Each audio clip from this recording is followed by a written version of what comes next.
Thanks for checking out this review. This time around I'm going to be taking a look at a straight-to-video sequel. And now, Cabin Fever 2.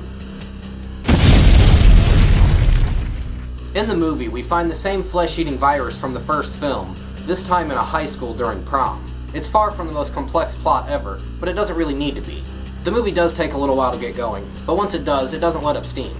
The ending, however, is not as good as the original. There's more of a focus on humor this time than actual horror, and it's more of the gross-out variety. The movie does feel and look considerably smaller than the first one, in general tone, production design, and the cast. In fact, the only area where the film outshines the original is in the gore. Speaking of, there is a ton of practical gore throughout this entire film. The term splatterfest truly does apply to this.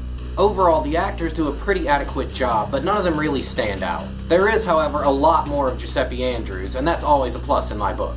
The movie does employ very cool and creative opening and closing credits, so I give it points for that.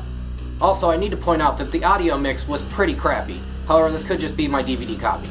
The movie was directed by Ty West, however I should note that he was not happy with the final product and in fact even asked for his name to be removed. The producers refused. Cabin Fever 2 is a movie that on paper should not be very good.